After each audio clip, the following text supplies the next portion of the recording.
राधे राधे आप सभी लोगों को। और आज मैं आपसे एक बात पूछना चाहते हैं। अगर किसी भाई बहन को पता हो तो मुझे कमेंट करके बताना, क्योंकि मेरे 93,000 कुछ व्यूज़ थे और 70,000 व्यूज़ रह गए हैं। अगर ये किसी को पता हो तो मुझे बता देना कि क्यों हमारे कम ये व्यूज़ हो जा रहे हैं, कि हमारे चैनल में कुछ कमी है, कि मतलब किसी चीज़ में दिक्कत हो रही है, इस चक्कर में हमारे व्यूज़ कम हो जाते हों।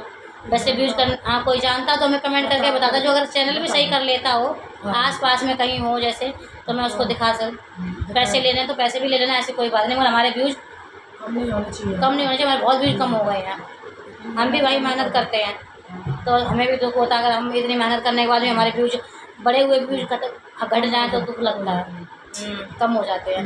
तो आइए आपको एक गीत के माध्यम से सुनाते हैं। अगर पसंद लगे आए तो लाइक शेयर कमेंट जरूर करना।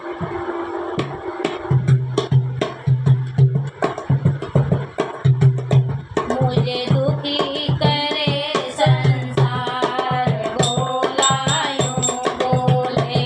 मुझे दुखी करे संसार, बोला यूं बोले।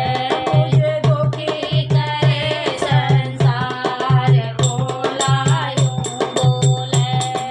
यूं बोले, यूं बोले, यूं बोले, यूं बोले।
बोल शंकर जी भोलेनाथ की जय।